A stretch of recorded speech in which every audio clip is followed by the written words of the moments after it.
በስነ ልቦና እይታ ይሉኝታ ማለት በሰዎች ዘንድ ተቀባይነት የማጣትና የመገለል ታላቅ ፍርሃት ነው። እኛ ሁልጊዜ በሌሎች ሰዎች አይን ውስጥ ጥሩ፣ ደግና ተወዳጅ ሆነን ለመታየት እንጓጓለን። አእምሯችን ለሰዎች አይሆንም ወይም ነው ማለትን እንደ ትልቅ አደጋ ይቆጥረዋል። ምክንያቱም አይሆንም ስንል ሰዎች የሚቀየሙን፣ የሚጠሉን ወይም የሚተውን ይመስለናል። ሰው ምን ይለኛል የሚለው ሐሳብ በሺዎች የሚቆጠሩ ድንቅ ተሰጥኦዎችን ገሏል። በሚሊዮኖች የሚቆጠሩ የፈጠራ ስራዎችን አክሽፏል።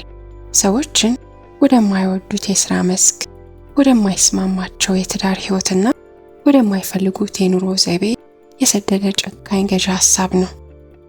ይሉኝታ ልክ እንደ ምስጥ ነው።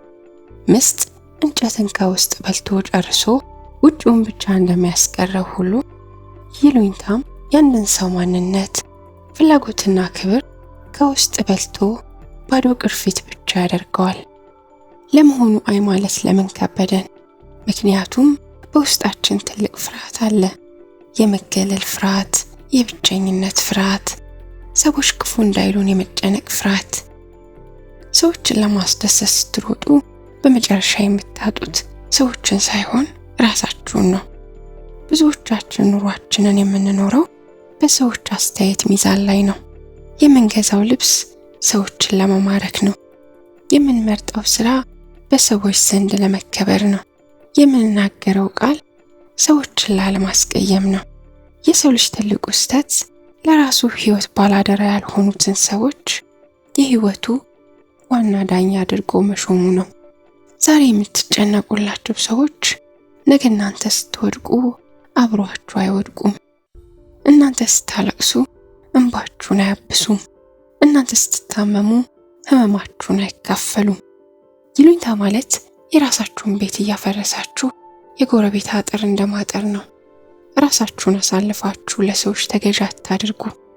ፍቅርና ትህትና ልክ አላቸው። ልካቸውን ሲያልፉ ግን ስም አልባ ባርነት ይሆናሉ። የሰዎች አስተያየት ልክ እንደ ነፋስ ነው። ዛሬ ወደ ምስራቅ ይነፍሳል፣ ነገ ወደ ምዕራብ ይዞራል። ዛሬ ያጨበጨቡላችሁን ያህል ነገ ሊረሷችሁ ይችላሉ። ሰዎች እናንተ ስለምታስቡት ነገር ለማሰብ ጊዜ የላቸውም። ሁሉም ሰው የራሱ ኑሮ፣ የራሱ ጭንቀትና የራሱ ትግል አለው። ይሉኝታ የሚመጣው ከውጭ ካሉ ሰዎች ጥንካሬ ሳይሆን በእናንተ ውስጥ ካለው የማንነት ስብራትና የደካማነት ስንጥቅ ነው። የራሳችሁን ክብር፣ የራሳችሁን ውበትና ዋጋ ወይም ደግሞ ሰልፍ ወርስ ከሰዎች ምስጋና ለመቀበል ስትማስኑ ያኔ ሳታውቁት ራሳችሁን በሰዎች እግር ስር አውርዳችሁ ታስገዛላችሁ። ሰዎች ሲያመሰግኑን ልክ እንደ ፀሐይ እንበራለን፣ ሲነቅፉን ግን እንደ ጨለማ እንጠፋለን። እነሱ ጎበዝ ሲሉን እንኖራለን፣ አትችሉም ሲሉን እንጠፋለን። እኛ የሰዎች ቃላት ስብስብ ውጤት አይደለንም። ሰዎች ሊሰጧችሁ የማይችሉትን ዋጋ ከነሱ አትለምኑ። ከአንደበታቸው የሚወጣው ቃል ዛሬ አበባ ነገ ደግሞ ሾህ ነው። ዛሬ ባነገሷችሁ እጃቸው ነገ ሊጥሏችሁ ይችላሉ። ብዙዎቻችን ይሉኝታን የምናየው እንደ ቅድስና፣ እንደ ትልቅ፣ እንደ መልካምነት ወይም እንደ እውነተኛ ትህትና አድርገን ነው።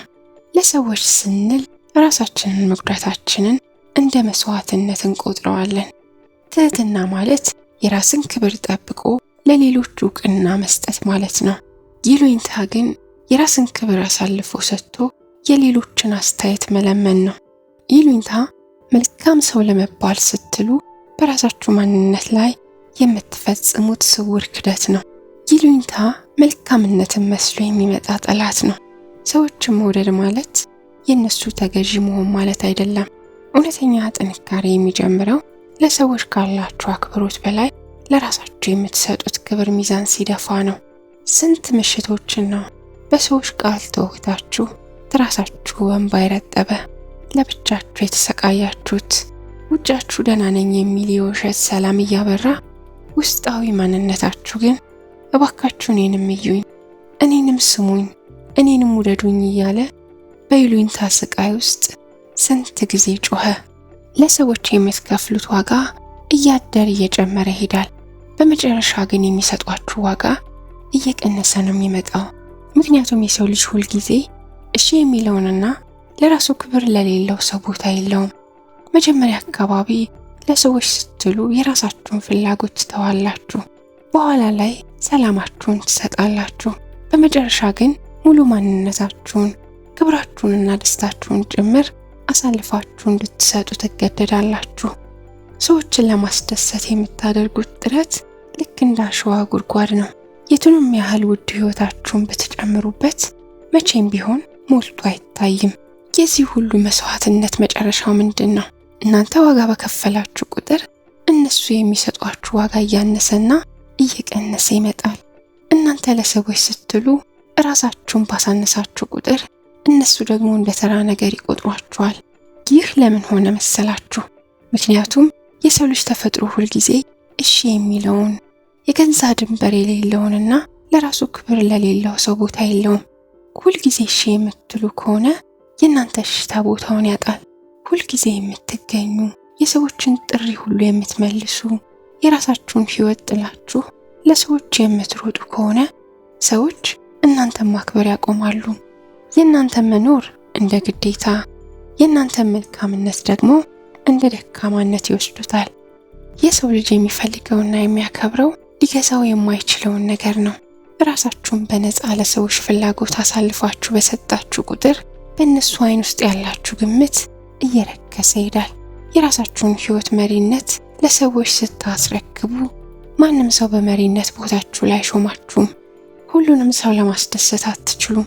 የዓለማችንን ውቅያኖስ በሙሉ በእንባችሁ ብትሞሉ እንኳ የሰው ልጅ አንድ ቀን አረካውም ማለቱ አይቀርም። አይ ማለት ስትጀምሩ በእናንተ ህይወት፣ በእናንተ ስሜትና በአእምሯችሁ ሰላም ላይ አውጀውት የነበረውን የሰዎች የስልጣን ዘመን በይፋ ያበቃል።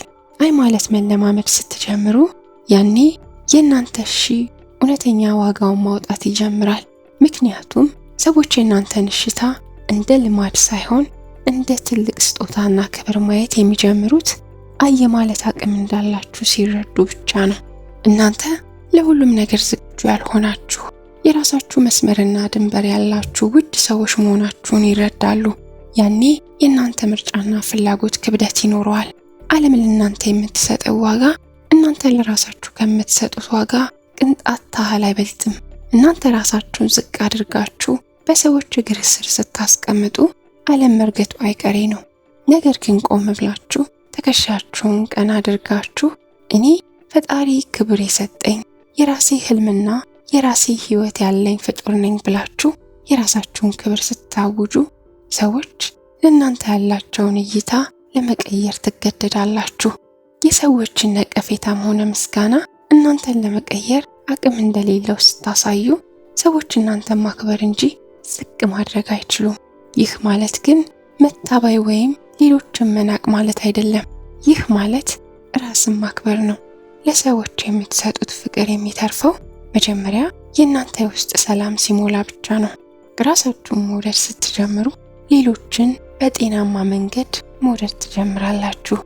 ትክክለኛ ትህትና ማለት የራስን ሙሉ ጥንካሬ፣ ክብርና ማንነት በደንብ አውቆ ለሌሎች ሰዎች እውቅናና አክብሮት መስጠት ማለት ነው። ትህትና የሚመጣው ከውስጥ ሙሉነት ነው። ትሁት ሰው የራሱ ጠንካራ ድንበር አለው። ይሉኝታ ግን የራስን ክብርና ፍላጎት አሳልፎ ሰጥቶ ከሰዎች ይሁንታ መጠበቅ ነው። ይሉኝታ ግን የራስን ክብርና ፍላጎት አሳልፎ ሰጥቶ የሰዎችን ይሁንታ መለመን ነው። ይሉኝታ የሚመጣው ከውስጥ ባዶነትና ፍርሃት ነው።